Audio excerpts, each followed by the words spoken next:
Buenas tardes, auditorio. Mi nombre es Eduardo Espino y nos encontramos el día de hoy con Miguel Ángel Mancera, candidato a la jefatura de gobierno por el PRD. Buenas tardes, Miguel. Hola, ¿cómo estás, Eduardo? Muchos conocen a Miguel como un político. Sin embargo, él se define en una entrevista como un funcionario técnico-operativo, más que un político. Miguel, ¿a qué te refieres con esto y qué te llevó a tener esta visión de ti mismo?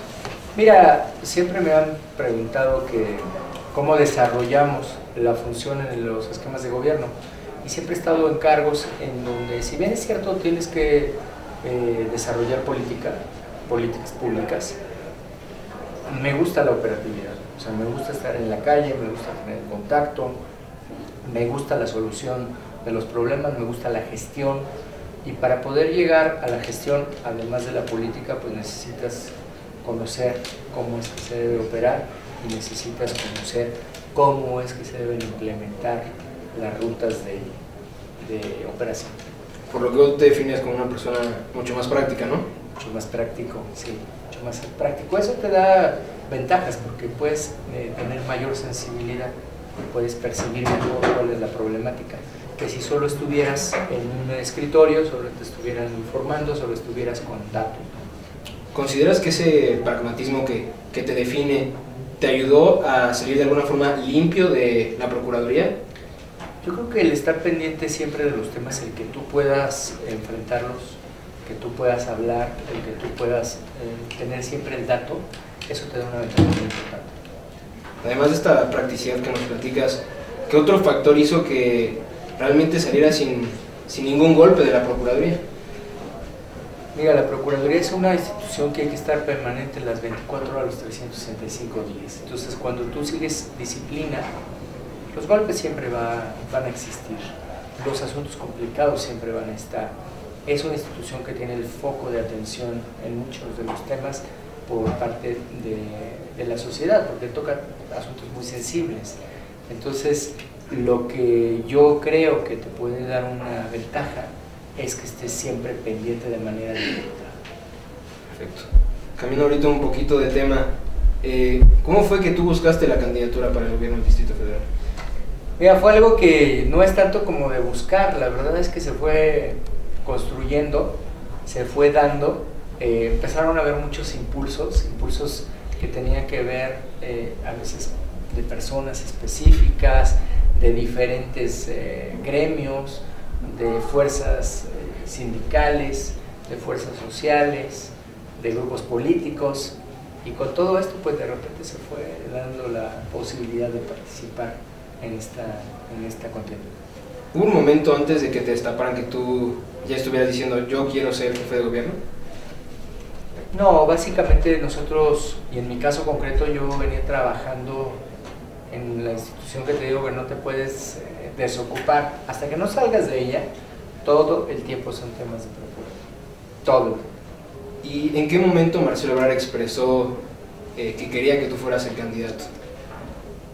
Pues realmente no es que él haya expresado que quería que fuera el candidato. Él en alguna entrevista dijo que visualizaba quiénes podrían llegar a ser candidatos en este esquema de competencia interna, y después de manifestar eso, lo único que ha tenido, bueno, pues es mantenerse y dejar a quienes estaban evaluando y llevando el proceso de competencia para que fueran presentes los conductores.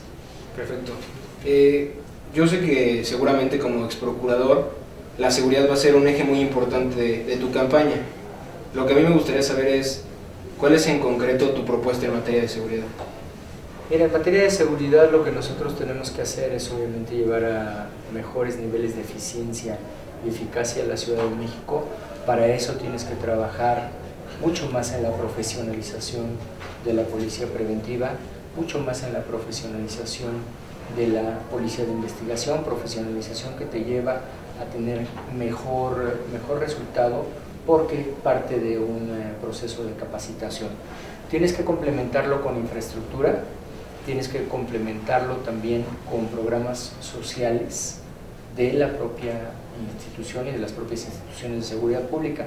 Entender además que el concepto de seguridad pública es algo que no se agota solamente en la Procuraduría y en la Secretaría de Seguridad Pública, sino que te lleva a otras áreas de gobierno pero también te lleva al uso de tecnologías. Ahora el proyecto y el programa Ciudad de México pues es algo que se tiene que explotar, sacarle todo el provecho, sacarle todo el jugo al mismo, Ciudad Segura.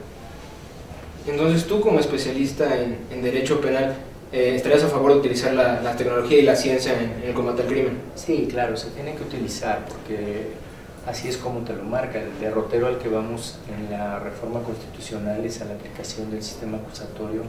En el sistema acusatorio trabajas mucho con lo que tiene que ver con la prueba científica, trabajas con un trabajo, es decir, desarrollas un trabajo de investigación técnico-científico, trabajas con el indicio.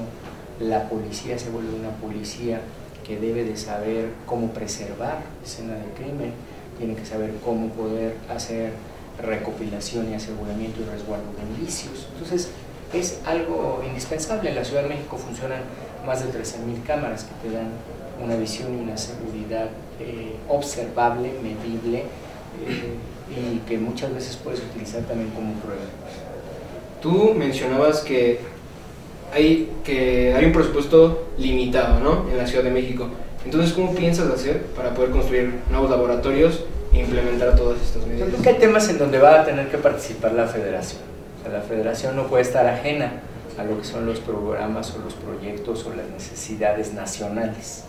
Para eso entonces el contacto tiene que darse con la federación de manera muy puntual en el tema de seguridad, bueno, pues todo lo que son los apoyos a el desarrollo de laboratorios de medicina forense, de centros de evaluación y control de confianza, lo que tiene que ver precisamente con el uso de tecnologías de red, lo que tiene que ver con las capacitaciones que vienen de otros lados, lo que tiene que ver con la homologación. Es algo que yo siempre he reiterado y he propuesto: homologar las potencias que se tienen en los diferentes estados y el Distrito Federal con las federales. O sea, no puede ser que nosotros no tengamos en todas las entidades un centro de investigación forense criminalística que esté a la par de cualquier centro federal. Miguel, yo noto que tú estás pensando en una sinergia federal-estatal, ¿no? Pero ¿has considerado la probabilidad de que el sector privado también participe? El sector privado siempre participa. La verdad es que la Ciudad de México tiene ahora una apertura a la participación del sector privado en los diferentes esquemas de financiamientos que se han dado con PPS, con transferencias de tecnologías, como ha sido este esquema del modelo de Ciudad Segura. Entonces, la participación del sector privado es muy importante. Cuando tú manejas, por ejemplo, un laboratorio y permites que una empresa sea la que te dé solamente en comodato los equipos y tú estés adquiriendo todos los suministros, todos los reactivos, y eso te dote de una capacidad superior, pues es participación del sector privado y del sector público. De acuerdo con un dato del INEGI, de la población económicamente activa en el Distrito Federal, el desempleo es el 6.2%. ¿Tú qué piensas hacer para generar empleos, principalmente para los jóvenes que están entrando al mercado laboral? Mira, los jóvenes, más o menos 2.300.000 jóvenes, tenemos un 23-24% que está estudiando, un 60 y tantos % que lo tenemos ya en una fuerza laboral, y obviamente tenemos todavía un porcentaje muy importante que no logra conseguir empleo, que está o en la parte informal o que está definitivamente desempleado. ¿Qué se tiene que hacer? Pues tienes que crear los incentivos necesarios, tienes que crear los canales de captación de todas estas fuerzas laborales de trabajo para crear esquemas o programas sustentables. ¿Qué podría ser? Desarrollo de proyectos desde las escuelas, como son la incubación de negocios, participación de los mismos entes escolares en procesos productivos de la ciudad, incursión de los jóvenes en empresas, programas, convenios que se tuvieran ya con empresas que así lo manejaran, convenios que se tengan también de incursión a través del mismo gobierno hacia otras entidades que pudieran ser en procesos sociales. Siempre el joven que tenga una oportunidad de desarrollo, es decir, no podríamos dejar que se desperdiciara la potencia. Claro. ¿Estarás de acuerdo que la educación juega un rol muy importante en este papel de preparar a los jóvenes, no? Sí. ¿Qué podemos hacer en ese aspecto? Pues mejorarla, que tenemos que hacer en la Ciudad de México, tenemos que proponer esquemas en donde los jóvenes aprovechen el tiempo libre, donde primero no dejes a los jóvenes sin educación, este programa de prepa sí, potenciarlo, por llevarlo a algo más allá, en donde puedes tener o abarcar quizá una primera parte de la educación profesional. Debemos de encontrar la manera de aprovechar la tecnología para llevar educación a donde más se requiere. Tenemos que aprovechar el talento que se tiene en los jóvenes y ese talento explotarlo para llevar a un esquema sustentable. Observar a la educación como un tema de inversión. Yo creo que para que se tenga un progreso, para que la ciudad progrese y para que ese progreso sea que capte a todos y a todas, tiene que ser a través de la educación, solamente a través de la educación. ¿Tú pondrías como tu eje para los jóvenes es fundamental la educación? Resumiendo la parte de tus propuestas sobre el empleo, ¿tú dirías entonces que empezarías con educación para poder potencializar las capacidades de los jóvenes? Y obviamente donde ya tengas jóvenes que estén en un tema productivo, pues orientación, capacitación, que ese es un reclamo permanente, y que hayan nichos de oportunidad. Si tú logras incentivar la inversión y esta inversión está en busca o está en reclutamiento de talentos, tienes los talentos, pues simplemente lo que haces son procesos productivos. ¿Estás de acuerdo que para incentivar la inversión vamos a requerir infraestructura y todo ese tipo de temas para que las empresas vengan a poner su planta, vengan a poner sus oficinas aquí y haya plazas para que los muchachos trabajen? Necesitas tener infraestructura, necesitas tener incentivos, necesitas tener seguridad jurídica, que también te lo piden mucho, y necesitas optimizar las posibilidades de inversión. Hay empresas que se han quedado cortas, empresas que han querido invertir 1.000 millones y solo pueden invertir 200. ¿Por qué? Porque también se los comen los costos financieros. Entonces hay que afinar estos procedimientos que se tienen en la ciudad a fin de optimizarlos. Si incentivamos la inversión, es muy probable que haya más afluencia de vehículos y esto genere mucho más tráfico, que es uno de los principales problemas de las vialidades de la Ciudad de México. ¿Cómo piensas atacar este problema? No necesariamente, porque mira, por ejemplo, en el Tecnoparque que se desarrolló en la zona de Azcapotzalco, la apuesta de todos los que se pasaron de Santa Fe, de varias empresas que se colocaron allá, pues se pensó más o menos en 3.500 lugares de estacionamiento, ocupan 1.000, 1.200. ¿Por qué? Porque tienes conectividad, porque tienes accesibilidad a transporte público. Entonces, sí necesita reforzar el tema de transporte público. Entre más transporte público y más redes de comunicación y opción tengan, entonces lo que vas a tener es una menor necesidad de utilizar los vehículos, lo que te genera el tránsito. Entonces, una de tus propuestas también es aumentar la cantidad de transporte público que hay. Mejorar el transporte público y aumentar el transporte público, por supuesto. Perfecto. Tocando el tema ahorita del transporte público, pues hay muchos vehículos que no tienen las certificaciones, no tienen la calidad, a veces no respetan las normas de tránsito, las peceras, por ejemplo, a veces traen muchachos volando por las puertas. ¿Cómo piensas mejorar la calidad? Concepto que cambia, concepto que tiene que pasar del hombre camión hacia la empresa pública de transporte. Tienes que cambiar obviamente hacia un esquema de profesionalización de quienes son prestadores o concesionarios del transporte público. Tienes que cambiar el esquema de la infraestructura de los vehículos que se utilizan para el transporte público y tienes que rediseñar las rutas o corredores de esta ciudad en donde se puede trabajar con el transporte público. Con eso lo que vas a generar es modernidad, conexión y opciones, que eso es lo más importante para la ciudadanía. En Canadá el transporte público es parte del Estado y parte privado. ¿Tú estarías abierto a que se pueda manejar esta posibilidad? Sí, aquí también, aquí tienes esquemas que son absolutamente del Estado y tienes también la posibilidad de que se creen empresas lo que se está transformando, lo que es Metrobús, lo que son los corredores concesionados, son particulares. Obviamente hay una rectoría que tiene que ver con el gobierno del Distrito Federal, pero la participación privada ahí está. ¿Y estaría dispuesto a hacerlo también en los microbuses?